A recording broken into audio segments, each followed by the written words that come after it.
Hello everyone, welcome to मेहास wonderful garden.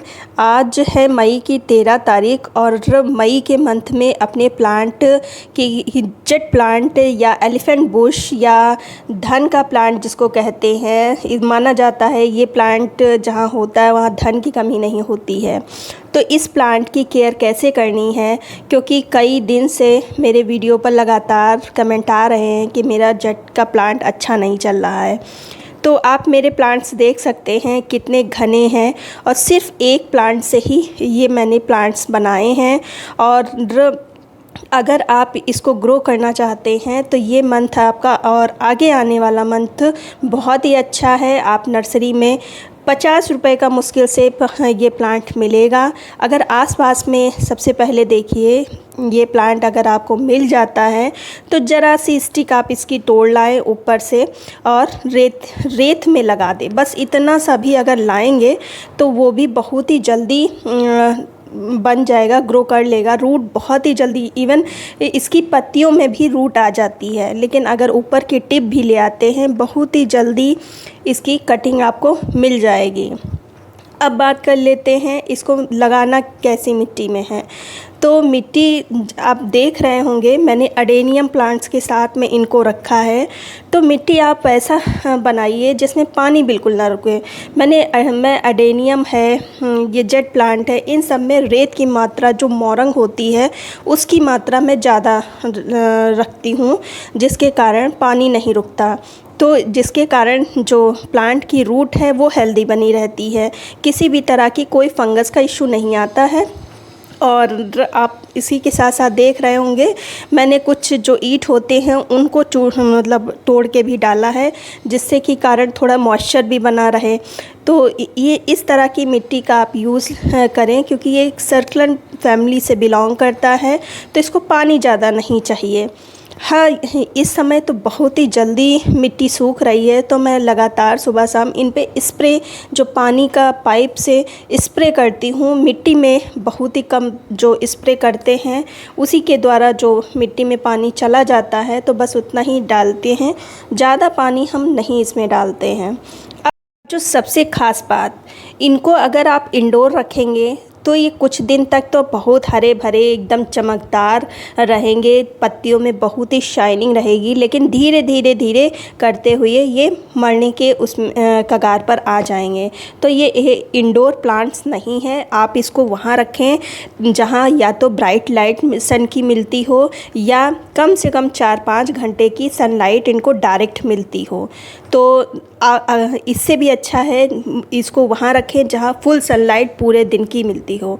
तो पूरे दिन की सनलाइट भी ये बहुत ही अच्छे से टॉलरेट कर लेते हैं। देखिए फिर से मैं बताती हूँ कि मैंने इनको अडेनियम के साथ में रखा है।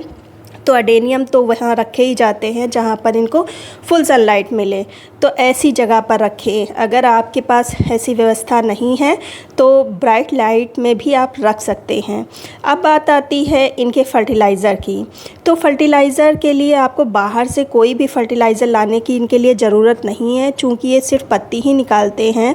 तो उसके लिए आपको नाइट्रोजन युक्त फर्टिलाइज़र इनको देना होगा। तो कई घर में ऐसी चीज़ें होती हैं जिसमें नाइट्रोजन भर के पाया जाता है, तो उसका यूज़ आप कर सकते हैं। तो आज जो मैं फर्टिलाइज़र बताने जा रही हूँ, सिर्फ 2 चीज़ों से ये फर्टिलाइज़र बनेगा और NPK का काम करेगा और नाइट्रोजन तो इस फर्टिलाइज़र में भर के है। तो चलिए कैसे बनाना है, सबसे पहले क्या लेना है चलिए देखते हैं।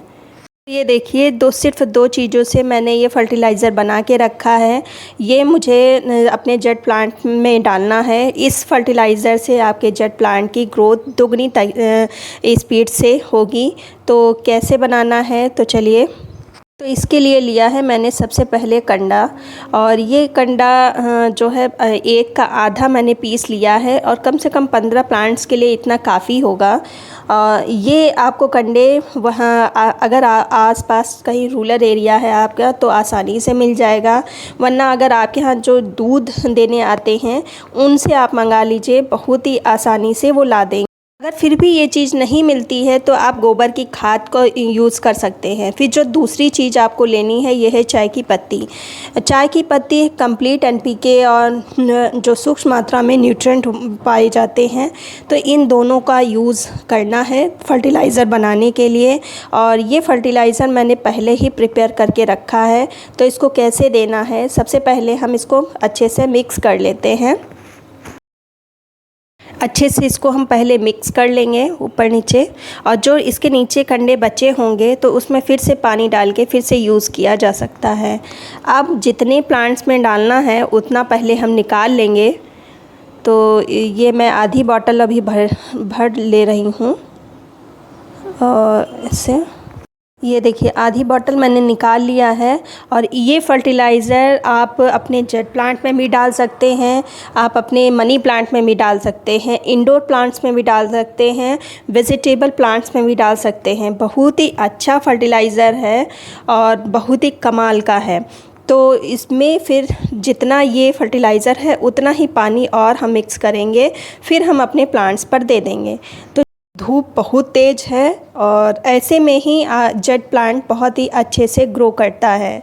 तो थोड़ा थोड़ा हम सभी प्लांट्स पर दे देंगे, चूँकि मैंने सुबह पानी दिया था, लेकिन थोड़ा थोड़ा फर्टिलाइज़र, अब धूप बहुत तेज़ है तो सब एब्जॉर्ब हो जाएगा। और शाम के टाइम ही दें तो ज़्यादा अच्छा है। मैं तो 11 बज रहा है, मैं तब ये दे रही हूँ, और सभी प्लांट्स पर दे देना है। इसी के साथ साथ अगर आपके पास कंडे नहीं हैं या गोबर की खाद नहीं है, तब आप कौन सा फर्टिलाइज़र दे सकते हैं। तो आप सिर्फ चाय की पत्ती ही को डाल के कम से कम 7-8 घंटा पानी वो रख दें, और उस पानी को ही आप डाल सकते हैं।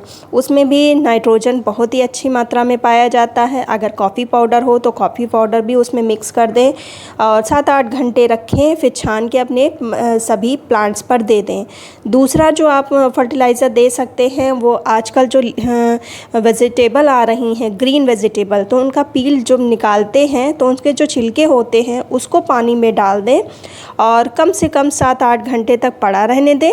फिर जो पानी निकलता है वो आप अपने प्लांट पर दे दें। उसमें भी नाइट्रोजन बहुत ही अच्छी मात्रा में पाया जाता है। इन सब चीज़ों का इस्तेमाल अपने प्लांट पर करें, बहुत ही अच्छी ग्रोथ आप पाएंगे। लेकिन जो मैंने वेजिटेबल वाला फर्टिलाइज़र बताया वो सिर्फ आपको गर्मियों में ही करना है, बरसात में बिल्कुल भी नहीं करना है। तो ये सब चीज़ें आप करिए। इसी के साथ साथ मैं लगातार फर्टिलाइज़र बताती रहती हूँ नाइट्रोजन युक्त, उसका भी आप अपने प्लांट पर इस्तेमाल कर सकते हैं। बहुत ही अच्छी ग्रोथ पाएंगे। पत्तियों में जो पीलापन है वो दूर होगा, पत्तियाँ थिक होंगी और उसमें ग्रीनरी होगी। तो इसके अलावा भी अगर कोई क्वेश्चन है आपके दिमाग में तो आप कमेंट करके पूछ सकते हैं, मैं आंसर ज़रूर दूँगी। उम्मीद करती हूँ वीडियो अच्छा लगा होगा। अगर अच्छा लगा है तो एक लाइक कर दीजिए, सब्सक्राइब कर लीजिए। मिलते हैं फिर किसी वीडियो में नई जानकारी के साथ, तब तक की गुड बाय।